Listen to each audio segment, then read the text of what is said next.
ನಮಸ್ಕಾರ, ವಿಶ್ವವಾಣಿ ಟಿವಿಗೆ ಸ್ವಾಗತ. ನಾನು ಚಿದಾನಂದ್ ರುದ್ರಾಪುರ್ಮಾಡ್. ಹೆಣ್ಣೊಂದು ಕಲಿತರೆ ಶಾಲೆಯೊಂದು ತೆರೆದಂತೆ. ಹೆಣ್ಣು ಶಾಲೆಗೂ ಬೆಳಕಾಗಬೇಕು, ಮನೆಗೂ ಬೆಳಕಾಗಬೇಕು. ಇಂತಹ ಹೆಣ್ಣು ಶಾಲೆಯಿಂದ ಮನೆಗೆ ಹೋಗಬೇಕಾಗಿರುವಂತಹ ಸಂದರ್ಭದಲ್ಲಿ ನಟ ನಡುವೆ ಕಾಮುಕರ ಅಟ್ಟಹಾಸಕ್ಕೆ ಬಲಿಯಾಗಿ ಮಸನವನ್ನ ಸೇರಿಬಿಟ್ಲು. ಆ ಒಂದು ಕೇಸ್ 13 ವರ್ಷಗಳಾದ್ರೂ ಕೂಡ ಇನ್ನೂ ಕೂಡ ಬೂದಿ ಮುಚ್ಚಿದ ಕೆಂಡದಂತಿದೆ. ಪ್ರತಿಭಟನೆಗಳು ನಿಲ್ತಾ ಇಲ್ಲ, ಅದರ ಬಗ್ಗೆ ಚರ್ಚೆಗಳು ನಡೀತಲೇ ಇವೆ. ಸೋಷಿಯಲ್ ಮೀಡಿಯಾದಲ್ಲಿ ಅದರ ಬಗ್ಗೆ ಸಾಕಷ್ಟು ವೈರಲ್ಗಳಾಗ್ತವೆ. ಈಗಾಗಲೇ ನಿಮ್ಗೆ ಒಂದು ಸ್ಪಷ್ಟನೆ ಸಿಕ್ಕಿರುತ್ತೆ. ನಾನು ಮಾತಾಡ್ತಾ ಇರೋದು ಸೌಜನ್ಯ ಪ್ರಕರಣ ಕುರಿತು. ಈ ಬಗ್ಗೆ ಮಾತನಾಡಲಿಕ್ಕೆ ನಮ್ಮ ಜೊತೆಗೆ ಇವತ್ತು ಜಾಯ್ನ್ ಆಗಿದ್ದಾರೆ ಖ್ಯಾತ ಪತ್ರಕರ್ತರು, ಬರಹಗಾರರು, ಜನಸೇವಾ ಟ್ರಸ್ಟ್ ನ ಮೂಲಕ ಅನೇಕ ಸಾಮಾಜಿಕ ಕಾರ್ಯಗಳಲ್ಲಿ ತೊಡಗಿಕೊಂಡಿರ್ತಕ್ಕಂತಹ ವಸಂತ್ ಗಿಳಿಯಾರ್ ಅವರು. ಪ್ರಿಯ ವೀಕ್ಷಕರೇ, ಈ ಒಂದು ಮುಖ್ಯವಾಗಿರ್ತಕ್ಕಂಥ ವಿಷಯದ ಬಗ್ಗೆ ಮಾತನಾಡಲೇಬೇಕು. ವಸಂತ್ ಗಿಳಿಯಾರ್ ಅವರು ಪ್ರಮುಖವಾಗಿ ಅನೇಕ ಸೋಷಿಯಲ್ ಮೀಡಿಯಾಗಳಲ್ಲಾಗಿರ್ಬೋದು, ಸಾಮಾಜಿಕ ಮಾಧ್ಯಮಗಳಲ್ಲಾಗಿರ್ಬೋದು ಮತ್ತು ಮೀಡಿಯಾಗಳಲ್ಲಿ ಸೌಜನ್ಯ ಪ್ರಕರಣದ ಕುರಿತು ವಿಸ್ತೃತವಾಗಿ ಮಾತನಾಡಿದ್ದಾರೆ. ಅವರಿಂದಲೇ ನಾವೊಂದು ಈ ವಿಷಯದ ಬಗ್ಗೆ ಮಾತನಾಡಲಿಕ್ಕೆ ನಮ್ಮ ಸ್ಟುಡಿಯೋಗೆ ಅವರನ್ನು ಇವತ್ತು ಕರೆಸಿಕೊಂಡಿದ್ದೇವೆ. ಬನ್ನಿ, ಸೌಜನ್ಯ ಪ್ರಕರಣದ ಪಿನ್ ಟು ಪಿನ್ ಮಾಹಿತಿಯನ್ನ ವಸಂತ್ ಗಿಳಿಯಾರ್ ಅವರ ಬಗ್ಗೆ ಮಾತನಾಡಿಸಿ ತಿಳ್ಕೊಂಡು ಬರೋಣ. ಸರ್, ಕಾರ್ಯಕ್ರಮಕ್ಕೆ ಸ್ವಾಗತ. ನಮಸ್ತೆ. ಹೇಗಿದ್ದೀರಾ ಸರ್? ಬಹಳ ಚೆನ್ನಾಗಿದೆ. ಓಕೆ, ನನಗೆ ಒಂದು ಬೇಜಾರಾಗ್ತಿದೆ ಕೂಡ ನನಗೆ ಆರಂಭದಲ್ಲಿ ಮಾತಾಡಲಿಕ್ಕೆ. ಸೌಜನ್ಯ ಪ್ರಕರಣ ಎನ್ನುವಂಥದ್ದು ಕೂಡ 13 ವರ್ಷಗಳಾಯಿತು. ಇಲ್ಲಿವರೆಗೂ ಕೂಡ ಪ್ರೊಟೆಸ್ಟ್ಗಳು ಆಗ್ತಾನೆ ಇದೆ, ಡಿಸ್ಕಷನ್ ಆಗ್ತಾನೆ ಇದೆ. ಆ ಒಂದು ಸೌಜನ್ಯಳಿಗೆ ನ್ಯಾಯ ಸಿಗಲೇ ಇಲ್ಲ, ಇಲ್ಲಿವರೆಗೂ ಚರ್ಚೆನೇ ಆಗ್ತಾ ಇದೆ. ಯಾಕೆ ಸರ್ ಇದು ಅಂತ? ಇದು ಸೌಜನ್ಯಳಿಗೆ ನ್ಯಾಯ ಸಿಗಬಾರ್ದು ಎನ್ನುವ ನಿಟ್ಟಿನಲ್ಲಿ ಹೋರಾಟಗಳಾಗಿರುವ ಕಾರಣಕ್ಕೆ ಅವಳಿಗೆ ನ್ಯಾಯ ಸಿಗಲಿಲ್ಲ. ಯಾರು ಸೌಜನ್ಯಳಿಗೆ ನ್ಯಾಯ ಕೊಡಿಸ್ತೀವಿ ಅಂತೇಳಿ ಹೋರಾಟ ಮಾಡ್ತಾ ಇದ್ದಾರೆ, ಅವರು ಸೌಜನ್ಯಳಿಗೆ ಪ್ರತಿದಿನ ಪ್ರತಿ ಕ್ಷಣ ಅನ್ಯಾಯವನ್ನು ಮಾಡ್ತಾ ಇದ್ದಾರೆ. ಅವರ ಉದ್ದೇಶ ಆ ಮಗುವಿಗೆ ನ್ಯಾಯ ಕೊಡಿಸೋದಲ್ಲ. Target temple, target Dharmasthala.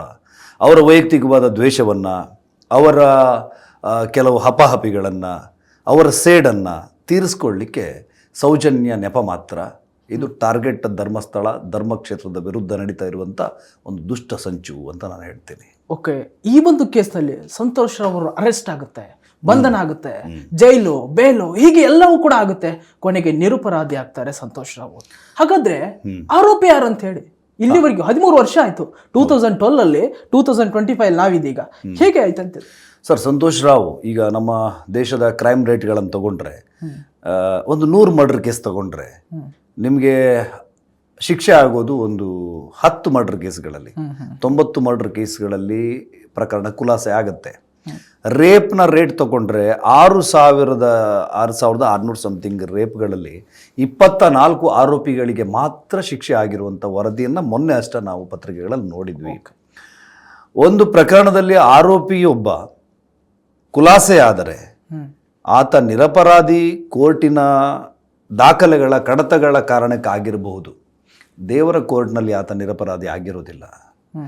ಇಲ್ಲಿ ಸಂತೋಷ್ ರಾವ್ ಅವರ ಪ್ರಕರಣವನ್ನು ತಗೊಂಡ್ರೆ ಇಡೀ ಟೋಟಲಿ ಸೌಜನ್ಯ ಪ್ರಕರಣದಲ್ಲಿ ನಿಮಗೆ ಪ್ರಾಸಿಕ್ಯೂಷನ್ ವೈಫಲ್ಯ ಅನ್ನೋದು ಬಹಳ ಬಹಳ ಗಂಭೀರವಾದಂಥ ಆರೋಪ. ಮತ್ತು ಇದೆಲ್ಲ ಈ ಏನು ಪ್ರಕರಣ ಹಳ್ಳ ಹಿಡಿಲಿಕ್ಕೆ ಕಾರಣವೇ ಪ್ರಾಸಿಕ್ಯೂಷನ್ ವೈಫಲ್ಯ. ಯಾರು ಮಾಡಿದ್ರು, ಪ್ರಾಸಿಕ್ಯೂಟರ್ನ ಯಾರು ಪರ್ಚೇಸ್ ಮಾಡಿದ್ರು, ಅಥವಾ ಈ ನ್ಯಾಯಾಂಗ ವ್ಯವಸ್ಥೆಯ ಒಳಗಡೆ ಯಾರು ಕೈಯಾಡಿಸಿದ್ರು ಕೇಳಿದರೆ ಏನು ಹೋರಾಟ ಮಾಡ್ತಾ ಇದ್ದಾರೆ ಅವರು? ಸಂತೋಷ್ ರಾವ್ ಪರವಾಗಿ ಒಬ್ಬ ವಕೀಲರು ವಾದ ಮಾಡಲೇಬೇಕು. ಆದರೆ ಸಂತೋಷ್ ರಾವನ್ನ ತಪ್ಪಿತಸ್ಥ ಆರೋಪಿ ಅಂಥೇಳಿ ಒಂದು CBI, ಒಂದು COD ಚಾರ್ಜ್ ಶೀಟ್ ಹಾಕಿ ಅದು CBI ಮೂಲಕ ಕೋರ್ಟ್ನಲ್ಲಿ ಆರ್ಗ್ಯುಮೆಂಟ್ ಆಗುವಾಗ CBI ಪರವಾದಂಥ ವಕೀಲರು ಯಾವ ಸಾಕ್ಷ್ಯಗಳನ್ನು, ಏನು CBI ಅವರು ಸಂಗ್ರಹಿಸಿದ ಸಾಕ್ಷ್ಯವನ್ನು ಕೋರ್ಟಿಗೆ ಮನವರಿಕೆ ಮಾಡಿಕೊಡ್ಬೇಕಿತ್ತು, ಆ ಸಂದರ್ಭದಲ್ಲಿ ಏನೋ ಎಡವಟ್ಟಾಗಿದೆ ಅಂತ ಮೇಲ್ನೋಟಕ್ಕೆ ಬಹಳ ಸ್ಪಷ್ಟವಾಗಿ ಕಾಣಿಸ್ತಾ ಇದೆ. ಹಾಗಾಗಿ ಈ ಪ್ರಕರಣ ಇಷ್ಟು ಕಗ್ಗಂಟಾಗಲಿಕ್ಕೆ ಕಾರಣ ಪ್ರಾಸಿಕ್ಯೂಷನ್ ವೈಫಲ್ಯ. ಸಂತೋಷ್ ರಾವ್ ಎಲ್ಲಿಯೂ ಕೂಡ ನಿರಪರಾಧಿ ಅಂತೇಳಿ ಕೋರ್ಟ್ ಉಲ್ಲೇಖ ಮಾಡಿಲ್ಲ. Santosh Rao benefit of doubt ಆಧಾರದ ಅಡಿಯಲ್ಲಿ ಸಾಕ್ಷಿ ಆಧಾರಗಳ ಆತನನ್ನೇ ಅಪರಾಧಿ ಅಂಥೇಳಿ ನಿರೂಪಿಸಲಿಕ್ಕೆ ಬೇಕಾದಂಥ ಸಾಕ್ಷಿ ಆಧಾರ ಪುರಾವೆಗಳ ಕೊರತೆ ಇರುವ ಕಾರಣಕ್ಕೆ ಸಂತೋಷ್ ರಾವ್ ಖುಲಾಸೆ ಆಗಿದ್ದಾರೆ. ಸರ್, ನಾನೊಂದು ಕ್ವಶನ್ ಕೇಳಬೇಕು. ಸಂತೋಷ್ ರಾವ್ ಅವರು ನಿರಪರಾಧಿ, ಓಕೆ, ಅವ್ರನ್ನ ಆರೋಪ ಮಾಡಿದಿಂದ ಹಿಡಿದುಕೊಂಡು ಅವರು ಬುದ್ಧಿ ಭ್ರಮೆನೇ ಇರತಕ್ಕಂಥ ವ್ಯಕ್ತಿ, ಹಿಂದೆ ಯಾರೋ ಕೂಡ ಗಣ್ಯ ವ್ಯಕ್ತಿಗಳಿದ್ದಾರೆ, ಅವರನ್ನೇ ತಂದು ಯಾಕೆ ಈ ಒಂದು ಕೇಸಲ್ಲಿ ಸಿಕ್ಕಾಕಿಸ್ಕೊಳ್ಳುವಂಥ ಕೆಲಸ ಆಯ್ತಾ ಅಂತ ಸರ್? ನೋಡಿ ಸರ್, ಯಾವುದಕ್ಕೂ ಆರೋಪವನ್ನು ಯಾರ ಬಗ್ಗೆ ಬೇಕಾದರೂ ಮಾಡ್ಬೋದು. ಚಿದಾನಂದ್ ಅವರು ಒಂದು ಅತ್ಯಾಚಾರದಲ್ಲಿ ಪಾಲ್ಗೊಂಡಿದ್ದಾರೆ ಅಂತ ನಾನು ಹೇಳಿದರೆ ನಿಮ್ಮ ಬಳಗದವರು ಅಥವಾ ನೀವು ಅದನ್ನ ನಾನಿಲ್ಲ ಅಂತ ನಿರೂಪಿಸ್ಲಿಕ್ಕೆ ಬಹಳ ಕಷ್ಟಪಡಬೇಕಾಗತ್ತೆ. ನನಗೆ ಆರೋಪ ಮಾಡಕ್ಕೆ ಕಷ್ಟ ಇದೆಯಾ? ವೆರಿ ಸಿಂಪಲ್, ಕ್ಷಣ ಮಾತ್ರ ಸಾಕು. ಅದಲ್ಲ ಅಂತ ಪುರಾವೆಗಳನ್ನು ಹುಡುಕ್ಲಿಕ್ಕೆ ಕೊಡಲಿಕ್ಕೆ, ನಾನು ಆ ದಿವಸ ಅಲ್ಲಿರಲಿಲ್ಲ, ನಾನು ಇಲ್ಲಿದ್ದೆ ಅಂತ ಹೇಳಲಿಕ್ಕೆ ಸಾಕಷ್ಟು ಒದ್ದಾಟ ಇದೆ. ಇದು ಆ ಥರದ ಒಂದು ಬಾಂಬ್ ಇದು. ಇದರ ಹಿಂದೆ ಗಣ್ಯ ವ್ಯಕ್ತಿಗಳಿದ್ದಾರೆ. ಧರ್ಮಸ್ಥಳದಲ್ಲಿ ಯಾರು ಗಣ್ಯ ವ್ಯಕ್ತಿಗಳು ಕೇಳಿದರೆ ಧರ್ಮಸ್ಥಳದ ಧರ್ಮಾಧಿಕಾರಿಗಳು, ಅವರ ಕುಟುಂಬ ಇದೆ, ಅವರ ಕುಟುಂಬದ ಸದಸ್ಯರಿದ್ದಾರೆ. ಈ ರೀತಿಯಲ್ಲಿ ಒಂದು ಷಡ್ಯಂತ್ರವನ್ನು ಹೆಣೆದಿರುವಂಥದ್ದು. ಸಂತೋಷ್ ರಾವ್ ಆರೋಪಿ ಅಂತ ಹೇಳಲಿಕ್ಕೆ ಒಂದಲ್ಲ ಎರಡಲ್ಲ 3 ಏಜೆನ್ಸಿಗಳು ಕೆಲಸ ಮಾಡಿವೆ ಆತ ಆರೋಪಿ ಅಂತ ಹೇಳಿ ಪ್ರೂವ್ ಮಾಡಲಿಕ್ಕೆ. ಈಗ ಪೊಲೀಸ್ ಎನ್ಕ್ವೈರಿ ಮಾಡುತ್ತೆ, COD ಚಾರ್ಜ್ ಶೀಟ್ ಹಾಕುತ್ತೆ, CBI ಚಾರ್ಜ್ ಶೀಟ್ ಹಾಕುತ್ತೆ. ಈ ದೇಶದ ಅತ್ಯಂತ ಉನ್ನತವಾದಂಥ ಒಂದು ತನಿಖಾ ಏಜೆನ್ಸಿ ಇದ್ರೆ ಯಾವ್ದು ಹೇಳಿ? CBI ಅಲ್ವಾ? CBI ತನಿಖೆ ಅದರ ರೀತಿಗಳೇ ಬೇರೆ, ಅದು ಒಂದು ವಿಭಿನ್ನ ಶೈಲಿಯ ಒಂದು ತನಿಖೆ. ಅದು ಯಾರಿಗೂ ಕೂಡ ಅದರ ಜಾಡನ್ನ ಕಂಡು ಹಿಡಿಲಿಕ್ಕೆ ಸಾಧ್ಯ ಆಗಲ್ಲ ಸಾಮಾನ್ಯರಿಗೆ. ಅಷ್ಟು ಡಿಗ್ ಮಾಡಿ ಅವರು ತನಿಖೆ ಮಾಡಿ ಒಂದು ಚಾರ್ಜ್ ಶೀಟ್ ಅನ್ನು ಸಲ್ಲಿಸಿರುವಂಥದ್ದು. COD ಕೂಡ ಚಾರ್ಜ್ ಶೀಟ್ ಅನ್ನು ಸಲ್ಲಿಸಿರುವಂಥದ್ದು. COD ತನಿಖೆ ಅದು ಸರಿಯಾಗ್ಲಿಲ್ಲ ಅನ್ನುವ ಆರೋಪ ಬಂದ ನಂತರ CBIಗೆ ತನಿಖೆ ಕೊಟ್ಟಿರುವಂಥದ್ದು. ಆದ್ರೂ ಅವು 2 ಚಾರ್ಜ್ ಶೀಟ್ ಅಲ್ಲಿ ಕೂಡ ಆರೋಪಿ ಸಂತೋಷ್ ರಾವೆ ಅಂತ ಹೇಳಿ ಇರುವಂಥದ್ದು. ಸಂತೋಷ್ ರಾವೆ ಅಪರಾಧಿ, ಆರೋಪಿ ಅನ್ನೋದಕ್ಕೆ ಬೊಟ್ಟು ಮಾಡುವಂತ ಸಾಕಷ್ಟು ದಾಖಲೆಗಳನ್ನು ಅವರು ಕೊಟ್ಟಿದ್ದಾರೆ. ಆದರೆ ಕೋರ್ಟ್ನ ಕಟಾಕಟೆಯಲ್ಲಿ ಏನು ಆಗಬಾರ್ದಿತ್ತು ಅದಾಗಿದೆ. ಸರ್, ನಾನು ಈ ಸೌಜನ್ಯ ಪ್ರಕರಣ ಆದಾಗಿನಿಂದಲೂ ಹೋರಾಟಗಾರ ಆಗಿರ್ಬೋದು, ನಾವು ನೋಡ್ತಾ ಇರುವಂತಹ ಸಾರ್ವಜನಿಕರಾಗಿರ್ಬಾರ್ದು, ಒಂದು ಫುಲ್ ಡೌಟ್ಫುಲ್ ಇದೆ. ಅದೇನಂತಂದ್ರೆ ಹಿಂದೆ ಯಾರೋ ಒಬ್ರು ಗಣ್ಯ ವ್ಯಕ್ತಿಗಳಿದ್ದಾರೆ, ಅವರನ್ನೇ ನೀವು ಆರಂಭದಲ್ಲೇ ಈ ಒಂದು ಕ್ವಶನ್ ಅಲ್ಲಿ ಬಂತು ಗಣ್ಯ ವ್ಯಕ್ತಿಗಳಿದ್ದಾರೆ ಅಂತ ಹೇಳಿ. ಆದ್ರೆ ಹೋರಾಟಗಾರ ಒಂದು ಮಾತುಗಳು ಸತ್ಯ ಇರ್ಬೋದಾ ಅಂತ ಹೇಳಿ. ಸತ್ಯ ಇದ್ರೆ ಸಾಕ್ಷಿ ಇರ್ಬೇಕಲ್ಲ. ನಾನು ಹೇಳಿದ್ನಲ್ಲ, ಗಣ್ಯ ವ್ಯಕ್ತಿಗಳಿದ್ದಾರೆ ಅಂತ ಹೇಳಿದ್ರೆ ಗಣ್ಯ ವ್ಯಕ್ತಿಗಳು ಅಂತೇಳಿ ಯಾರನ್ನ ಇವರು ಬೊಟ್ಟು ಮಾಡ್ತಾ ಇದ್ದಾರೆ, ಅವರ ಕುಟುಂಬದ ಸದಸ್ಯರ ಹೆಸರು ಬಂತು.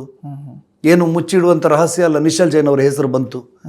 ಅವರು ಆ ಸಂದರ್ಭದಲ್ಲಿ ಊರಲ್ಲೇ ಇಲ್ಲ ಅನ್ನೋದನ್ನ CBI ಅಧಿಕಾರಿಗಳು ಕನ್ಫರ್ಮ್ ಮಾಡ್ಕೊಳ್ತಾರೆ, COD ಅಧಿಕಾರಿಗಳು ಕನ್ಫರ್ಮ್ ಮಾಡ್ಕೋತಾರೆ. ಹೇಗೆ ಕನ್ಫರ್ಮ್ ಮಾಡ್ಕೋತಾರೆ ಅಂತ ಕೇಳಿದರೆ, ಅವರು ಇಲ್ಲಿಂದ ಟ್ರಾವೆಲ್ ಮಾಡಿದಂತಹ ಟಿಕೆಟನ್ನು ವೆರಿಫಿಕೇಶನ್ ಮಾಡ್ತಾರೆ, ಯಾವ ಏರ್ಲೈನ್ ಮೂಲಕ ಹೋಗಿದ್ದಾರೆ ಅದರಲ್ಲಿ ಹೋಗಿರೋದನ್ನು ಖಾತ್ರಿಪಡಿಸ್ಕೊಳ್ತಾರೆ. ಬೆಂಗಳೂರಿನ ಏರ್ಪೋರ್ಟ್ನಲ್ಲಿ CCTV ಫುಟೇಜ್ಗಳನ್ನು ನೋಡಿ ಕನ್ಫರ್ಮ್ ಮಾಡ್ಕೊಳ್ತಾರೆ. ಅಲ್ಲಿ ಟ್ರಾನ್ಸಾಕ್ಷನ್ ಹಿಸ್ಟ್ರಿಯನ್ನು ತರಿಸ್ಕೊಂಡು ನೋಡ್ತಾರೆ, ವಿಸಾ ಎಂಟ್ರಿಯನ್ನು ನೋಡ್ತಾರೆ. ಇದೆಲ್ಲವನ್ನು ನೋಡಿಕೊಂಡು ಸರ್ಕಾರಿ ದಾಖಲೆಗಳನ್ನು, ಇನ್ನೊಂದು ದೇಶದ ದಾಖಲೆಗಳನ್ನು ಪರಿಶೀಲನೆ ಮಾಡಿ ಆ ಮನುಷ್ಯ ಆ ಸಂದರ್ಭದಲ್ಲಿ ಇಲ್ವೇ ಇಲ್ಲ ಎನ್ನುವುದನ್ನು ಖಾತ್ರಿಪಡಿಸಿಕೊಂಡ ನಂತರ ಅವರನ್ನ ಈ ಚಾರ್ಜ್ ಶೀಟ್ನಿಂದಲೇ ಕೈ ಬಿಡ್ತಾರೆ. ಚಾರ್ಜ್ ಶೀಟಲ್ಲಿ ಎಲ್ಲೂ ಕೂಡ ನಿಶ್ಚಲ್ ಜೈನ್ ಹೆಸರು ಅಥವಾ ಧರ್ಮಾಧಿಕಾರಿಗಳ ಕುಟುಂಬದ ಯಾವುದೇ ಸದಸ್ಯನ ಹೆಸರು ಇರೋದಿಲ್ಲ, ಆಗಲ್ಲ. ಈಗ ಅವ್ರು ಇಲ್ಲ ಅಂತ ಹೇಳಿದ್ಮೇಲೆ ಮತ್ತೆ ಆರೋಪ ಬಂದಾಗಲೂ ಕೂಡ ಅವರು ನಿಶ್ಚಲ್ ಜೈನ್ ಅವರು ಹೈಕೋರ್ಟಿಗೆ ಹೋಗಿ ರಿಟ್ ಪಿಟಿಷನ್ ಹಾಕಿ FRRO ಮೂಲಕ ಒಂದು ದಾಖಲೆಯನ್ನು ಕೊಡಬೇಕು, ಟ್ರಾವೆಲ್ ಹಿಸ್ಟ್ರಿಯನ್ನು ಕೊಡಿಸ್ಬೇಕು ಅಂತೇಳಿ ರಿಕ್ವೆಸ್ಟ್ ಮಾಡ್ತಾರೆ. ಹೈಕೋರ್ಟ್ ಡೈರೆಕ್ಷನ್ ಮಾಡುತ್ತೆ FRROಗೆ, FRRO ಸರ್ಟಿಫಿಕೇಟ್ ಕೊಡುತ್ತೆ. ಆ ಎಲ್ಲ ದಾಖಲೆಗಳು ಬಹಿರಂಗವಾಗಿ ಈ ಸೋಷಿಯಲ್ ಮೀಡಿಯಾದಲ್ಲಿ ಇವತ್ತು ವೈರಲ್ ಆಗಿರುವಂಥದ್ದು. ಒಂದು ಅಧಿಕೃತವಾದಂಥ ಸರ್ಕಾರದ ಸಂಸ್ಥೆ ಅಥವಾ ವಿದೇಶದ ಒಂದು ಸಂಸ್ಥೆ ಕೊಡುವಂಥ ದಾಖಲೆಗಳನ್ನು ಇವರು ಸುಳ್ಳು ಅಂತ ಹೇಳೋದಾದರೆ ಅದರ ಮೇಲೆ ಇವರು ಕಂಪ್ಲೇಂಟ್ ಮಾಡ್ಬೋದಲ್ವಾ, ಅದರ ಮೇಲೆ ತನಿಖೆಯನ್ನು ಮಾಡಿಸ್ಬೋದಲ್ವಾ. ಸುಳ್ಳನ್ನು ಜಗಜ್ಜಾಹೀರಾಗತ್ತೆ. ಕೈಯಲ್ಲಿ ಒಂದು ಅದ್ಭುತವಾದಂಥ ಅಸ್ತ್ರ ಇದೆ, ಅವ್ರು ಕೊಟ್ಟಿರೋದು ಫೇಕ್ ಡಾಕ್ಯುಮೆಂಟ್ ಅಂತ ಹೇಳಿ ಪಾಪ ಮುಗ್ಧ ಜನರನ್ನು ನಂಬಿಸೋದಲ್ಲ, ಅದನ್ನು ಹೋಗಿ ಅವರು ವೆರಿಫಿಕೇಶನ್ ಮಾಡಬೇಕು. ಇದು ಹೌದಾ ಅಲ್ವಾ, ಫೇಕಾ ಒರಿಜಿನಲ್ ಅಂತ ಅವರಿಗೆ ಸಿಗತ್ತಲ್ವಾ. ಅಥವಾ ಅವ್ರು ಆ ದಿವಸ ಇಲ್ಲೇ ಇದ್ರು ಅಂತ ಹೇಳುವವರು ಅದಕ್ಕೊಂದು ಸಾಕ್ಷಿಗಳನ್ನು ಕೊಡಬೇಕಲ್ವಾ. ಇದು ಸುಳ್ಳಲ್ವಾ. ಆರೋಪ ಸುಳ್ಳು ಮಾಡಿ ಜನರನ್ನ ಒಂದು ರೀತಿಯ ಭ್ರಮೆಗೆ ದೂಡಿ ದಿನಕ್ಕೊಂದೊಂದು ಕಥೆಗಳನ್ನು ಕಟ್ಟೋದು ಎಷ್ಟು ಮಟ್ಟಿಗೆ ಸರಿ ಸರ್? ಇಲ್ಲಿವರೆಗೂ ಕೂಡ ಅದೇ ಆಯ್ತು ಸರ್. ಯಾವುದೋ ಒಂದು ಕ್ಲಾರಿಟಿ ಸಿಗ್ತಾ ಇಲ್ಲ ಸಾರ್ವಜನಿಕರಿಗೆ. ಕ್ಲಾರಿಟಿ ಸಿಗೋದು ಹೇಗೆ ಸರ್? ಕಲರ್ ಕಾಗೆಗಳನ್ನು ಹಾರಿಸ್ತಾ ಇದ್ದಾರೆ, ಹೆಂಗೆ ಕ್ಲಾರಿಟಿ ಸಿಗುತ್ತೆ? ಜನರು ಇವರ ಒಂದು AI ವಿಡಿಯೋಗಳನ್ನು ನೋಡಿ ಒಂದು ಸಿನಿಮಾಗಳನ್ನು ಮಾಡಿದಾಗ ಮಾಡಿಕೊಟ್ಟು ದಿನಕ್ಕೊಂದೊಂದು ಸುಳ್ಳು ಕಥೆಗಳನ್ನು 25, 30, 40 ವರ್ಷದ ಹಿಂದೆ ಹಾಗಾಯ್ತು ಹೀಗಾಯ್ತು ಇಡೀ ನೋಡಿ. ನಿಮಗೆ ಧರ್ಮಸ್ಥಳ ಒಂದು ಬೆಳ್ತಂಗಡಿ ಪೊಲೀಸ್ ಸ್ಟೇಷನ್ ವ್ಯಾಪ್ತಿಯಲ್ಲಿ ಬರ್ತಾ ಇದ್ದಂತ 2015 ತನಕ. ಬೆಳ್ತಂಗಡಿ ಪೊಲೀಸ್ ಸ್ಟೇಷನ್ 88 ಗ್ರಾಮಗಳಿಗೆ ಒಂದು ಸ್ಟೇಷನ್. ಎಷ್ಟು ಗ್ರಾಮಗಳಿಗೆ? 88 ಗ್ರಾಮಗಳಿಗೆ. ಆ 88 ಗ್ರಾಮಗಳಲ್ಲಿ 10 ವರ್ಷದಲ್ಲಿ ಆದಂತ ಅಸಹಜ ಸಾವುಗಳ ಪ್ರಕರಣವನ್ನು ತೆಗೆದ್ರೆ ಒಂದು 400 ರಿಂದ 450 ಅಸಹಜ ಸಾವುಗಳು. ಅದನ್ನು ತಗೊಂಡು ಧರ್ಮಸ್ಥಳದಲ್ಲಿ 400-450 ಸಾವುಗಳಾಗಿವೆ, ಕೊಲೆಗಳಾಗಿವೆ, ಹೆಂಗ್ ಸತ್ತರಂತ ಗೊತ್ತಿಲ್ಲ ಅಂತೇಳಿ ಇವರು ಮೊದಲು ಬಿಂಬಿಸಿದ್ರು. ಇದು ನಂಬರ್ 1 ದೊಡ್ಡ ಸುಳ್ಳಿದು. ನಾನು ಇಡೀ ದಕ್ಷಿಣ ಕನ್ನಡ ಜಿಲ್ಲೆ ಅಷ್ಟೂ ಠಾಣೆಯ 10 ವರ್ಷದ ಅಸಹಜ ಸಾವುಗಳ ಪಟ್ಟಿಯನ್ನು ತೆಗೆಸಿದ್ದೇನೆ. ಅದರಲ್ಲಿ ಪ್ರತಿ ವರ್ಷ 40-50 ರೇಷಿಯೋಲ್ಲಿ ಪ್ರತಿ ಠಾಣೆಯಲ್ಲೂ ಕೂಡ ಅಸಹಜ ಸಾವುಗಳ ಪ್ರಕರಣ ಆಗಿವೆ. ಪ್ರತಿ ಠಾಣೆಯಲ್ಲೂ ಅದನ್ನು 10 ವರ್ಷಕ್ಕೆ ಸೇರಿಸಿದ್ರೆ ಹೆಚ್ಚು ಕಮ್ಮಿ 350 ಅಸಹಜ ಸಾವುಗಳ ಪ್ರಕರಣ ಆಗುತ್ತೆ. ಬೆಳ್ತಂಗಡಿ ಠಾಣೆಯಲ್ಲಿ ಒಂದರಲ್ಲಿ ಮಾತ್ರ ಅಲ್ಲ, ನೇತ್ರಾವತಿ ನದಿಯಲ್ಲಿ ಸ್ನಾನ ಮಾಡುವಾಗ ಕಾಲು ಜಾರಿ ಬಿದ್ದು ಯಾರೋ ಸಾಯ್ಬಹುದು, ಅಲ್ಲಿ ಬಂದು ಯಾರೋ ಆತ್ಮಹತ್ಯೆ ಮಾಡ್ಕೊಳ್ತಾರೆ. ನೀವು ಮೈಸೂರಿನ ನಂಜನಗೂಡಿನಲ್ಲಿ ವರ್ಷಕ್ಕೆ 50 ಅಸಹಜ ಸಾವುಗಳ ಪ್ರಕರಣ ಆಗುತ್ತೆ. ಕಾಶಿಯಲ್ಲಿ ವರ್ಷಕ್ಕೆ 400-450 ವರ್ಷಕ್ಕೆ 450 ಅಸಹಜ ಸಾವಿನ ಪ್ರಕರಣ ಆಗುತ್ತೆ. ಈ ಶ್ರದ್ಧಾ ಕೇಂದ್ರಗಳಲ್ಲಿ ಮೋಕ್ಷ ಸಿಗ್ತದೆ ಅನ್ನುವಂಥ ನಂಬಿಕೆಗಳಲ್ಲಿ ಕೆಲವರು ಆತ್ಮಹತ್ಯೆ ಮಾಡ್ಕೊಳ್ತಾರೆ. ಧರ್ಮಸ್ಥಳದಲ್ಲಿ ಸಿಗುವಂಥ ಲಾಡ್ಜ್ಗಳಲ್ಲಿ ಹೋಗಿ ಯಾವುದೋ ಪ್ರೇಮಿಗಳು ಬಂದು ಸೂಸೈಡ್ ಮಾಡ್ಕೊಳ್ತಾರೆ. ಇದೆಲ್ಲ ಅಸಹಜ ಸಾವುಗಳ ಪ್ರಕರಣ. ಇಡೀ 88 ಗ್ರಾಮಗಳಲ್ಲಿ ಎಲ್ಲೋ ಒಂದು ಯಾರೋ ಒಂದು ಸಾವಿಗೀಡಾದರೂ ಕೂಡ, ಎಲ್ಲೋ ಒಂದು ಕಡೆ ಹಾವು ಕಚ್ಚಿ ಸತ್ತೋದ್ರೂ ಕೂಡ ಅದು ಅಸಹಜ ಸಾವು ಅಂತಾಗೋದು. ಇದನ್ನು ಇವರು ಜನರ ಮುಂದೆ ಹೇಗೆ ಬಿಂಬಿಸಿದ್ರು ಗೊತ್ತಾ ನಿಮಗೆ? ಇದಿಷ್ಟೂ ಸಾವುಗಳಿಗೆ ಧರ್ಮಸ್ಥಳ ಕಾರಣ ಎನ್ನುವ ರೀತಿಯಲ್ಲಿ 400 ಸಾವುಗಳು 10 ವರ್ಷದಲ್ಲಿ, ಅಸಹಜ ಸಾವುಗಳು, ಇದೆಲ್ಲ ಅತ್ಯಾಚಾರವಾಗಿಯೋ ಕೊಲೆಯಾಗಿಯೋ ಹೋದದ್ದು ಹೇಗಂತ ಗೊತ್ತಿಲ್ಲ. ಅಸಹಜ ಸಾವು ಅಂತೇಳಿ ಇವರು ಮೀಡಿಯಾದ ಮುಂದೆ, ಸೋಷಿಯಲ್ ಮೀಡಿಯಾದಲ್ಲಿ ಕೂಗಿ ಹೇಳಿ ಒಂದು ಧಾರ್ಮಿಕ ಶ್ರದ್ಧಾ ಕೇಂದ್ರಕ್ಕೆ ಒಂದು ಕಲೆಯನ್ನು ಎರಚುವಂಥ ಕೆಲಸವನ್ನು ಮಾಡಿದ್ರಲ್ಲ ಇವರು. ಈಗ ಧರ್ಮಸ್ಥಳದ 2015 ನಂತರ ಧರ್ಮಸ್ಥಳದಲ್ಲಿ ಪೊಲೀಸ್ ಠಾಣೆ ಆಗಿದೆ, ಅದರದ್ದು ಕೂಡ ಲಿಸ್ಟ್ ಇದೆ ನನ್ನ ಹತ್ರ. ಅದರಲ್ಲಿ ಇರುವಂಥದ್ದು 50, 60, 50, 40 ವರ್ಷಕ್ಕೆ ಅಸಹಜ ಸಾವುಗಳು ಎಲ್ಲ ಠಾಣೆಗಳಲ್ಲಿ ಆಗುವ ಹಾಗೇ ಇದೆ. ಏನು ಜಾಸ್ತಿ ಹೆಚ್ಚು ಕಮ್ಮಿ ಸ್ವಲ್ಪ ಹೆಚ್ಚಿರಬಹುದು ನಾನು ಹೇಳಿದ ಕಾರಣಕ್ಕೆ. ಯಾವುದೋ ಭಿಕ್ಷುಕ ದೇವಸ್ಥಾನದ, ಯಾರು ದಾತಾರರಿಲ್ಲದವ ದೇವಸ್ಥಾನದ ಬಳಿಗೆ ಬರ್ತಾರೆ, ಅಲ್ಲಿ ಭಿಕ್ಷೆ ಬೇಡ್ಕೊಂಡು ಬದುಕನ್ನು ಕಳೀತಾರೆ, ಒಂದು ದಿನ ಸತ್ತು ಹೋಗ್ತಾರೆ, ಅಪರಿಚಿತರು ಯಾರಂತ ಗೊತ್ತಿರೋದಿಲ್ಲ. ಅದು ಅಸಹಜ ಸಾವು. ಶ್ರದ್ಧಾ ಕೇಂದ್ರಗಳ ಭಾಗದಲ್ಲಿ ಭಿಕ್ಷೆ ಬಿಡೋರು ಜಾಸ್ತಿ ಇರ್ತಾರೆ ಇಲ್ವಾ? ಹೌದಲ್ವಾ? ಅವರೆಲ್ಲ ಸತ್ತಾಗ ಎಲ್ಲಿಂದ ಬಂದರು, ಎಲ್ಲಿಗೆ ಹೋಗ್ತಾರೆ ಏನು ಗೊತ್ತಿರೋದಿಲ್ಲ. ಆ ಕಾರಣಕ್ಕೊಂದು 5-10 ಸಂಖ್ಯೆ ಜಾಸ್ತಿ ಇರಬಹುದು. ಇದನ್ನು ಇವರೆಲ್ಲ ಕೊಲೆ ಮಾಡಿ ಬಿಸಾಡಿದ್ರು. ನೇತ್ರಾವತಿ ನದಿಯಲ್ಲಿ ಹೆಣಗಳು ತೇಲ್ತವೆ. ಏನು ಸರ್ ಇದಕ್ಕೆ ಅರ್ಥ ಇದೆಯಾ? 3:30 ಗಂಟೆಗೆ ಹೋಗಿ ನೀವು ನೇತ್ರಾವತಿ ಸ್ನಾನಘಟ್ಟದಲ್ಲಿ ನಿಂತರೂ ಕೂಡ ಅಲ್ಲಿ ಸ್ನಾನ ಮಾಡ್ತಾ ಇರ್ತಾರೆ ಜನ, ಭಕ್ತರು ಬರ್ತಾರೆ. 3:30 ಗಂಟೆಯಿಂದ ಸ್ನಾನ ಸ್ಟಾರ್ಟ್ ಆಗುತ್ತೆ, 6 ಗಂಟೆಗೆ ದರ್ಶನ ಸ್ಟಾರ್ಟ್ ಆಗುತ್ತೆ, ಸಾವಿರಾರು ಜನ ಓಡಾಡ್ತಾ ಇರ್ತಾರೆ ಭಕ್ತರು. ಹಾಗೆ ಕೊಲೆ ಮಾಡಿ ಬಿಸಾಡ್ಲಿಕ್ಕೆ ಏನು ತಂದ್ಕೊಂಡಿದ್ದಾರೆ? ಯಾವುದೇ ಸಾಕ್ಷಿ ಆಧಾರ ಪುರಾವೆ ಇಲ್ಲದೆ ನಮ್ಮ ಹಿಂದೂ ಧರ್ಮದ ಶ್ರದ್ಧಾ ಕೇಂದ್ರದ ಮೇಲೆ ಆರೋಪ ಮಾಡಿದಾಗ ನಾವು ಸುಮ್ಮನೆ ಇದ್ದರೆ ಇನ್ನೇನು ಮಾಡ್ಬೋದಲ್ವ ಇವರು? ಹಾಗಾದ್ರೆ ಸೌಜನ್ಯ ಪ್ರಕರಣ ಅಸಹಜವೋ ಅಥವಾ ಮತ್ತೆ Soujanya rape and murder sir. Soujanya ಅಸಹಜ, ಸೌಜನ್ಯ ಪ್ರಕರಣ ರೇಪ್ ಅಂಡ್ ಮರ್ಡರ್. ಅದರ ಬಗ್ಗೆ ತನಿಖೆಗಳನ್ನು 3 ತನಿಖಾ ಸಂಸ್ಥೆಗಳು ಮಾಡಿವೆ.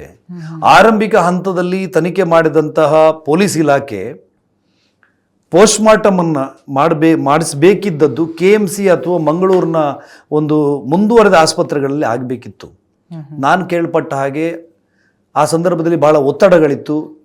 ಅಂದರೆ ಬಾಡಿಯನ್ನು ಇಮಿಡಿಯೇಟ್ಲಿ ಕೊಡಬೇಕು, ಮನೆಯವ್ರಿಗೆ ಹ್ಯಾಂಡ್ ಓವರ್ ಮಾಡಬೇಕು, ಆ ದಿನ ರಾತ್ರಿ ಆ ಹುಡುಗಿಯನ್ನು ಶವ ಸಂಸ್ಕಾರ ಮಾಡಬೇಕು ಅನ್ನೋಂಥ ಒಂದು ಒತ್ತಡ ಇತ್ತು.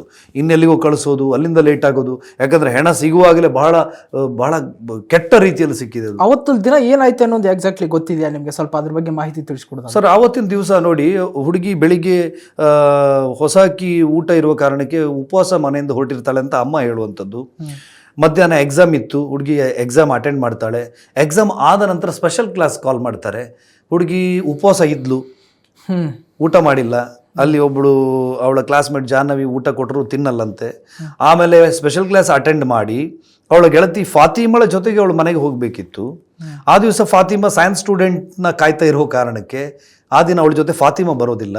ಅರ್ಷಿತ್ ಖಲೀದ್, ಜಾಹ್ನವಿ ಮತ್ತೆ ವಿದ್ಯಾಲಕ್ಷ್ಮಿ ಸಮಥಿಂಗ್ ಯಾವುದೋ ಒಂದು 2-3-4 ಜನ ಫ್ರೆಂಡ್ಸು ಬಸ್ನಲ್ಲಿ ಹೋಗ್ತಾರೆ. ಅರ್ಷಿತ್ ಖಲೀದ್ ಮತ್ತೆ ಇವಳು ಸೌಜನ್ಯ ಬಸ್ಸಿಂದ ಇಳಿತಾರೆ. ಅರ್ಷದ್ ಖಲೀದ್ ಇನ್ನೊಂದು ದಾರಿಯಲ್ಲಿ ಹೋಗ್ತಾಳೆ. ಫಾತಿಮಾ ಮತ್ತು ಸೌಜನ್ಯ ಒಂದು ದಾರಿಯಲ್ಲಿ ಹೋಗಬೇಕಿತ್ತು. ಆ ದಿನ ಫಾತಿಮಾ ಬರದೇ ಇರುವ ಕಾರಣಕ್ಕೆ ಈ ಮಗು ಒಂಟಿಯಾಗಿ ಹೋಗ್ತದೆ. ಅವತ್ತು ಆಗುವಂಥ ದುರ್ಘಟನೆ 4:15 ಸಂದರ್ಭಕ್ಕೆ. ಆ ದಿನ ಯಾಕಂದ್ರೆ 4:15 4:20 ಸಮಯಕ್ಕೆ ಆಕೆಯ ಮಾವ ಆಕೆಯನ್ನ ಕೊನೆಯ ಬಾರಿ ನೋಡಿರ್ತಾರೆ, ವಿಠಲ್ ಗೌಡ್ರು. 4:15 ನಂತರ ಆ ಹುಡುಗಿ ಎಲ್ಲಿ ಹೋದ್ಲು ಅಂತ ನಾಪತ್ತೆ ಆಗುತ್ತೆ, ಪತ್ತೆ ಇರಲ್ಲ. ಮನೆಯವರಿಗೆ ಲೇಟಾಗಿ ಬಾರದೇ ಇರುವುದನ್ನು ಕಂಡು ಆತಂಕ ಆಗುತ್ತೆ. ಮಾವನೇ ವಿಚಾರಿಸ್ತಾರೆ, ಸ್ನೇಹಿತರಲ್ಲಿ ವಿಚಾರಿಸ್ತಾರೆ, ಆಗಲೇ ಹೋದ್ಲು ಅಂತ ಹೇಳ್ತಾರೆ. ಆತಂಕದಿಂದ ಒಂದು 50-100 ಜನ ಎಲ್ಲ ಕಡೆ ಹುಡುಕ್ತಾರೆ. ಈ ಥರ ಘಟನೆ ಆಗಿರುವಂಥದ್ದು ಆ ದಿವಸ. ಓಕೆ, ಈ ಒಂದು ಕೇಸ್ಗೆ ಸಂಬಂಧಪಟ್ಟ ಹಾಗೆ ಪೊಲೀಸರು ಆರಂಭದಲ್ಲಿ ಉದಯ್ ಜೈನ್, ಧೀರಜ್ ಜೈನ್, ಮಲಿಕ್ ಜೈನ್ ಎಂಬುವರನ್ನ ವಿಚಾರಣೆ ಮಾಡ್ತಾರೆ. ನಂತರ ಇವರನ್ನ ನಿರಪರಾಧಿಗಳು, ಇವ್ರ ಪಾತ್ರ ಏನೂ ಇಲ್ಲ ಈ ಕೇಸಲ್ಲಿ ಅಂತ ಹೇಳಿ ಬಿಟ್ಟು ಕಳಿಸ್ತಾರೆ. ಎಲ್ಲಿ ಸಾಕ್ಷಿ ಇದೆ?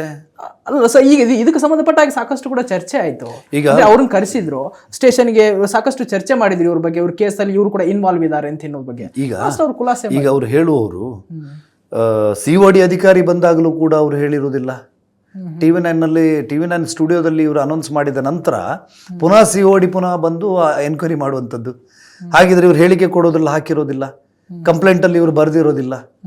ಇದೆಲ್ಲ ಸುಳ್ಳು ಕಥೆಗಳು ಸರ್. ಇದು 1 ವರ್ಷದ ನಂತರ ಡೆವಲಪ್ ಆದಂಥ ಸ್ಟೋರಿ. ಇದು ಆರಂಭಿಕ ಹಂತದಲ್ಲಿ ಅವರ ಹೆಸರುಗಳ ಉಲ್ಲೇಖ ಆಗಿದ್ರೆ COD ಯಾಕೆ ಅವ್ರನ್ನ ತನಿಖೆ ಮಾಡ್ತಿರ್ಲಿಲ್ಲ, ಪೊಲೀಸ್ ತನಿಖೆ ಮಾಡಲಿಲ್ಲ ಅಂತೇಳಿ ಹೇಳುವಂಥದ್ದೇ ಒಂದು ಕಟ್ಟು ಕತೆ.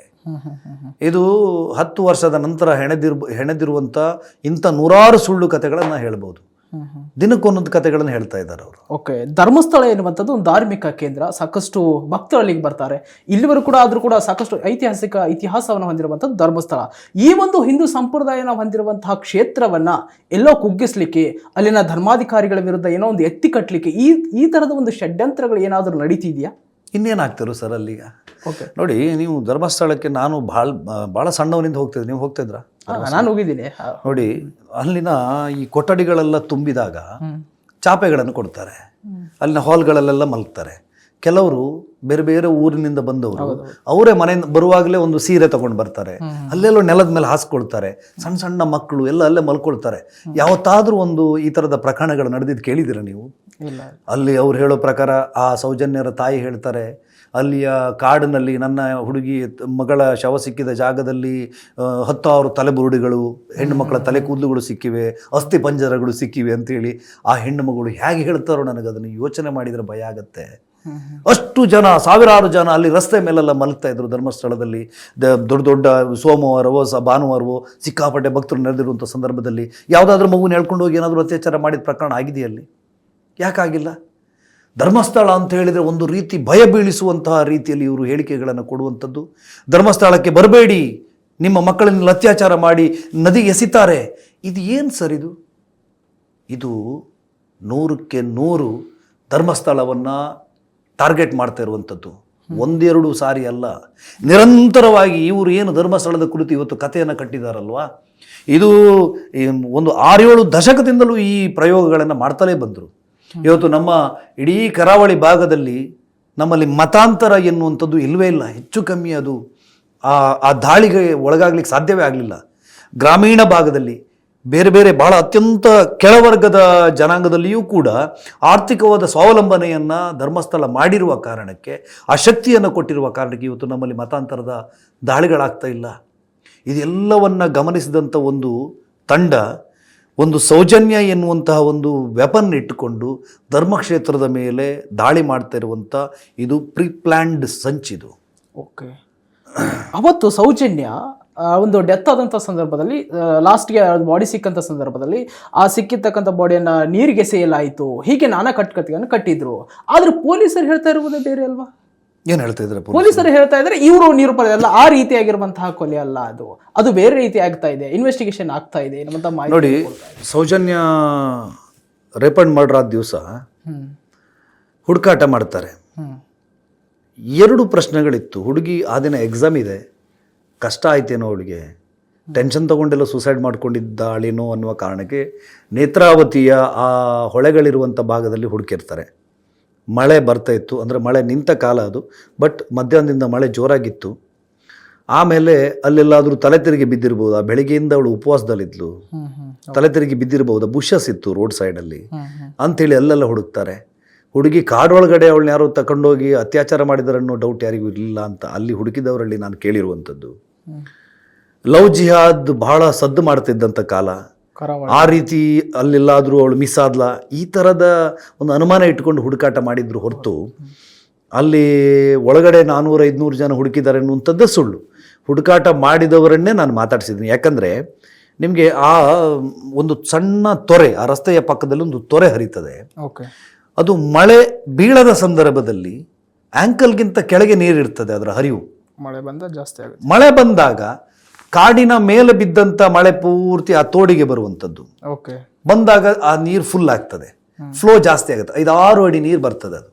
ಹಾಗಾಗಿ ಅದರ ಒಳಗಡೆ ಆ ತೋಡನ್ನು ದಾಟಿ ಸಾರ್ವಜನಿಕರು ಹುಡುಕಿದಂಥ ಸಾಧ್ಯತೆಗಳು ಇಲ್ಲ ಆ ಸಂದರ್ಭದಲ್ಲಿ. ಮರುದಿನ 10ವರೆಗೆ ಅವಳ ದೇಹ ಸಿಗುವಂಥದ್ದು. ಸಿಕ್ಕ ತಕ್ಷಣ ಪೊಲೀಸ್ ಬರ್ತದೆ. ಪೊಲೀಸ್ ಬಂದ ತಕ್ಷಣ ಡಾಗ್ ಸ್ಕ್ವಾಡ್ ಬರುತ್ತೆ. ಡಾಗ್ ಸ್ಕ್ವಾಡ್ ಬಂದು ಸ್ಮೆಲ್ ಡಿಟೆಕ್ಟ್ ಮಾಡಲ್ಲ ಡಾಗ್ಸು. ವಾಪಸ್ ಮಳೆ ಬಿದ್ದಾಗ ನಾಯಿಗಳು ವಾಸನೆಯನ್ನು ಗ್ರಹಿಸೋದಿಲ್ಲ. ಆನಂತರ ಫೊರೆನ್ಸಿಕ್ ಟೀಮ್ ಬರುತ್ತೆ. ಫೊರೆನ್ಸಿಕ್ ಟೀಮ್ ಬಂದು ಅವಳ ಬಾಡಿಯನ್ನು ವೆರಿಫಿಕೇಷನ್ ಮಾಡ್ತಾರೆ. ಅವಳ ದೇಹದ ಮೇಲೆ ಆಂಟಮಾಲಜಿ ಸ್ಟಡಿ ಮಾಡ್ತಾರೆ. ಒಂದು ಕೀಟ ಇಷ್ಟು ಗಂಟೆಗೆ ಅಂದಾಜು ಇಷ್ಟು ಹೊತ್ತಿಗೆ ಆ ಕೀಟ ಅವಳ ದೇಹದ ಮೇಲೆ ಮೊಟ್ಟೆ ಇಟ್ಟಿರ್ಬೋದು ಎನ್ನುವಂಥ ರಿಪೋರ್ಟ್ ಇದೆ, ಕೋರ್ಟಿಗೆ ಸಬ್ಮಿಟ್ ಆಗಿದೆ ಅದು. ಆಮೇಲೆ ಆ ಹುಡುಗಿಯ ಸ್ಟ್ರಗಲ್ ಮಾರ್ಕ್ ಗುರುತಿಸ್ತಾರೆ. ಅಂತ ಹೇಳಿದ್ರೆ ಇಲ್ಲೇ ಅತ್ಯಾಚಾರ ಆಗಿರೋದು ಅನ್ನೋದನ್ನು ಡಾಕ್ಟರ್ ನಿರೂಪಿಸ್ತಾರೆ. ಹುಡುಗಿಯ ಒಂದು ಕೈಯನ್ನು ಕಟ್ಟಲಾಗಿತ್ತು. ಗ್ಯಾಂಗ್ ರೇಪ್ ಆಗಿದ್ರೆ ಹುಡುಗಿಯ ಕೈಯನ್ನು ಕಟ್ಟುವಂಥ ಅಗತ್ಯವೇ ಇರ್ತಿರಲಿಲ್ಲ. ಒಬ್ಬ ವ್ಯಕ್ತಿ ಆದ ಕಾರಣಕ್ಕೆ ಕಟ್ಟಿರೋ ಸಾಧ್ಯತೆಗಳಿವೆ ಎನ್ನುವುದೆಲ್ಲ ಮುಂದಿನ ತನಿಖೆಗಳಲ್ಲಿ ತಿಳಿದು ಬರುವಂಥದ್ದು. ಆರೋಪಿ ಪತ್ತೆ ಆದ ನಂತರ ಆತನ ಬಾಡಿ ಎಕ್ಸಾಮಿನ್ ಆಗುತ್ತೆ. ಬಾಡಿ ಎಕ್ಸಾಮಿನ್ ಆದಾಗ ಆತನ ದೇಹದಲ್ಲಿರುವಂಥ ಗಾಯಗಳನ್ನು ಪರಿಗಣಿಸಿದರೆ ಅತ್ಯಾಚಾರಿ ಈತನೇ ಎನ್ನುವುದು ಹೆಚ್ಚು ಕಮ್ಮಿ ನಿಖರ ಆಗುತ್ತೆ. ಆತ ಸ್ವಯಂ ಹೇಳಿಕೆ ಕೊಟ್ಟಾಗಲೂ ಕೂಡ ಅದನ್ನು ಒಪ್ಕೊಳ್ತಾನೆ. ಅವನ ತಂದೆ ಮತ್ತು ಅವನ ಇಬ್ಬರದ್ದು ಸಹಿಗೆ ಕೂಡ ಅವನ ಸ್ವಂತ ಹೇಳಿಕೆಯಲ್ಲಿ ಕೂಡ ದಾಖಲಾಗಿರುವಂಥದ್ದು. ನಂತರ KMC ಡಾಕ್ಟರ್ ಮಾಬ್ಲೇಶ್ ಶೆಟ್ಟಿಯವರು KS ಹೆಗಡೆ ಮೆಡಿಕಲ್ ಕಾಲೇಜಿನ ಪ್ರೊಫೆಸರ್ ಬಾಡಿ ಎಕ್ಸಾಮಿನ್ ಮಾಡ್ತಾರೆ. ಆತನಿಗೆ ಫಿಮೋಸಿಸ್ ಇತ್ತು ಎನ್ನುವಂಥದ್ದು ಕಂಡು ಬರ್ತದೆ. ಆತನ ದೇಹದಲ್ಲಿ ಆದಂಥ 17 ಗಾಯಗಳನ್ನು 3 ವಿಭಾಗಗಳನ್ನಾಗಿ ಮಾಡ್ತಾರೆ.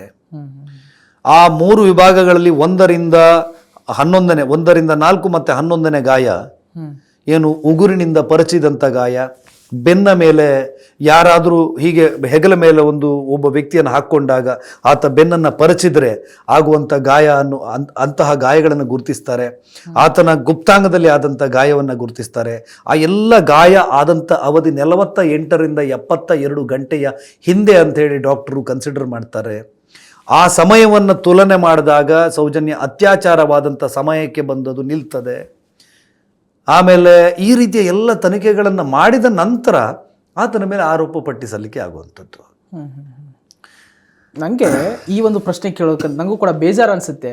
ಆ ಒಂದು ಸೌಜನ್ಯಳ ಗುಪ್ತಾಂಗದಲ್ಲಿ ಮಣ್ಣನ್ನು ಹಾಕಿ ತುಂಬ ವಿಚಿತ್ರವಾಗಿ ತುಂಬ ಕ್ರೌರ್ಯವಾಗಿ ನಡೆದುಕೊಂಡ್ರು ಆರೋಪಿಗಳಂತ ಹೇಳಿ, ಇದು ನಿಜಾನ ಅನ್ಸುತ್ತೆ? ನೋಡಿ ಸರ್, ಈಗ ಸಂತೋಷ್ ರಾವ್ ಒಬ್ಬ ಅಪರಾಧಿ ಅಂತೇಳಿ ಏನು ಆರೋಪ ಪಟ್ಟಿಯನ್ನು ಸಲ್ಲಿಸಿದ್ರಲ್ಲ, ಅವನೊಬ್ಬ ಸೈನ್ಸ್ ಸ್ಟೂಡೆಂಟ್ ಕೂಡ, ಒಬ್ಬ ವಿಜ್ಞಾನದ ವಿದ್ಯಾರ್ಥಿ ಕೂಡ. ಅದರ ಜೊತೆಗೆ ಫಿಮೋಸಿಸ್ ಇರುವವರ ಲೈಂಗಿಕವಾದ ಖಿನ್ನತೆ, ಅದು ಸೃಷ್ಟಿ ಮಾಡುವಂಥ ವ್ಯಗ್ರತೆ ಏನು ಎನ್ನುವುದನ್ನು ನೀವು ಕೆಲವು ಸ್ಟಡಿ ರಿಪೋರ್ಟ್ಗಳಲ್ಲಿ ಓದಬಹುದು. ಆತ ಇಂಟರ್ಕೋರ್ಸ್ ಮಾಡಲಿಕ್ಕೆ ಹೋದಾಗ ವಿಪರೀತವಾದಂಥ ನೋವಾಗುತ್ತೆ. ನೋವಾದಾಗ ತನಗೆ ಅದನ್ನು ಮಾಡಲಿಕ್ಕೆ ಆಗೋದಿಲ್ಲ ಅಂತ ಹೇಳಿದಾಗ ಅವನು ವ್ಯಗ್ರನಾಗ್ತಾನೆ. ವ್ಯಗ್ರನ ಆಗಿ ಅಲ್ಲಿ ವಿಕೃತಿಗಳನ್ನು ಮಾಡಿರ್ಬೋದು ಎನ್ನುವಂಥ ಒಂದು ಸಸ್ಪೆಕ್ಟ್. ಅದು ಫಿಮೋಸಿಸ್ ಇತ್ತು ಅನ್ನೋದು ನಂತರ ಗೊತ್ತಾಗುವಂಥದ್ದಲ್ವಾ. ಈ ಸಾಧ್ಯತೆಗಳು ಇರ್ಬೋದು ಎನ್ನುವುದನ್ನು ಎಕ್ಸ್ಪರ್ಟ್ಗಳು ನನಗೆ ಹೇಳಿರುವಂಥದ್ದು. ಒಂದು 2-3 ವೈದ್ಯಾಧಿಕಾರಿಗಳ ಹತ್ರ ಇದ್ರ ಬಗ್ಗೆ ನಾನು ಚರ್ಚೆ ಮಾಡಿದ್ದೇನೆ. ಅಲ್ಲಿ ಅದರ ಬಗ್ಗೆ ಫಿಮೋಸಿಸ್ ಆಗಿರುವಂತಹ ವ್ಯಕ್ತಿಗಳಲ್ಲಿ ಇರುವಂಥ ಕೆಲವೊಂದು ಲೈಂಗಿಕವಾದ ಒಂದು ಖಿನ್ನತೆ, ಇಂತಹ ವಿಕೃತಿಗಳನ್ನು ಸೃಷ್ಟಿ ಮಾಡಬಹುದು ಎನ್ನುವಂತಹ ರಿಪೋರ್ಟ್ ಆಗಿದೆ ಅನ್ಸುತ್ತೆ. ಯಾವುದು? ಅದು ಆ ಥರ ಮಣ್ಣನ್ನು ಹಾಕಿರುವಂಥದ್ದು 2 ಆ್ಯಂಗಲ್ ಯೋಚನೆ ಮಾಡ್ಬೋದು. ಅವನೊಬ್ಬ ಸೈನ್ಸ್ ಸ್ಟೂಡೆಂಟ್ ಆದ ಕಾರಣಕ್ಕೆ ಆತ ಸಾಕ್ಷಿ ನಾಶ ಮಾಡುವಂಥ ಪ್ರಯತ್ನವನ್ನು ಮಾಡಿರಬಹುದು, ಅಥವಾ ವ್ಯಗ್ರನಾಗಿಯೂ ಮಾಡಿರ್ಬೋದು ಎನ್ನುವಂಥ ಒಂದು ಅನುಮಾನಗಳನ್ನು ಅಧಿಕಾರಿಗಳು ವ್ಯಕ್ತಪಡಿಸ್ತಾರೆ. ಯಾಕಂದರೆ ನಿಮಗೆ ಭಾಳ ಇಂಪಾರ್ಟೆಂಟ್ ಪಾಯಿಂಟ್ ಹೇಳ್ತೀನಿ. COD ಅಧಿಕಾರಿ ರುದ್ರಮುನಿ ಅಂತೇಳಿ ಭಾಳ ಹಿರಿಯ ಅಧಿಕಾರಿ, ರಿಟೈರ್ಡ್ ಆಗ್ತಾರೆ.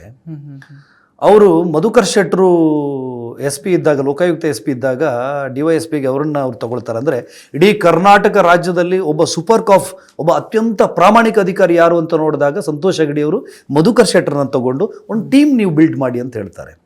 ಆ ಮಧುಕರ್ ಶೆಟ್ಟರು ಇಡೀ ಕರ್ನಾಟಕದಲ್ಲಿರುವಂಥ ಅತ್ಯುತ್ಕೃಷ್ಟ ಗುಣಮಟ್ಟದ ಪ್ರಾಮಾಣಿಕ ಅಧಿಕಾರಿಗಳನ್ನು ತಗೊಳ್ಳೋದ್ರಲ್ಲಿ ಒಬ್ಬರು ಡಾಕ್ಟರ್ ರುದ್ರಮುನಿ ಅವರು ಸಂತೋಷ್ ರಾವ್ನ ಎನ್ಕ್ವೈರಿ ಮಾಡುವಾಗ ಒಂದು ಕಡೆ ಹೇಳ್ತಾರೆ, ನೀನೊಂದು ಅತ್ಯಾಚಾರ ಮಾಡಿದೆ, ಅಂದರೆ ಏನೋ ಒಂದು ಅನುರಾಗ ಆಗುತ್ತೆ ಹೆಣ್ಣಿನ ಮೇಲೆ, ಏನೋ ಆಯ್ತು, ಅದು ಆಯಿತು, ಮಿಸ್ಟೇಕ್ ಆಯಿತು ಬಿಡು, ಆದರೆ ಆ ಹುಡುಗಿನ ಪಾಪ ನೀನು ಕೊಲ್ಲಬಾರ್ದಿತ್ತು ಕಾಣೋ ಅಂತ ಹೇಳಿದಾಗ ಸಂತೋಷ್ ರಾವ್ ಸಡನ್ನಾಗಿ ಮುಖ ಅಡಿ ಹಾಕ್ತಾರಂತೆ ಅಪರಾಧ ಪ್ರಜ್ಞೆಯಿಂದ. ಇಂಥದ್ದೆಲ್ಲ ಈ ತನಿಖೆ ಮಾಡುವಾಗ ಅವರಿಗೆ ಒಂದು ಅಂದಾಜು ಸಿಗ್ತದೆ. ಎಲ್ಲವೂ ಕೂಡ ಕೆಲವೊಂದು ದಾಖಲೆಗಳೇ ಇರೋದಿಲ್ಲ. ಒಬ್ಬ ವ್ಯಕ್ತಿಯ ಮುಂದೆ ಮಾತಾಡುವಾಗ ಆತ ಸುಳ್ಳು ಹೇಳ್ತಾ ಇದ್ದಾನ ಸತ್ಯ ಹೇಳ್ತಾ ಇದ್ದಾನ ಅಂತ ಹೇಳೋದಕ್ಕೆ ಯಾವ ದಾಖಲೆಗಳನ್ನು ಕೊಡೋಕ್ಕಾಗಲ್ಲ. ಆ ವ್ಯಕ್ತಿಯ ಮುಖಚಾರಿ ಎಲ್ಲವನ್ನ ಬಿಟ್ಟು ಕೊಡುತ್ತೆ. ಎಲ್ಲ ರೀತಿಯ ವಿಧದಲ್ಲೂ ಕೂಡ ಸಂತೋಷ್ ರಾವ್ ತನಿಖೆ ಆಗಿದೆ ಸರ್.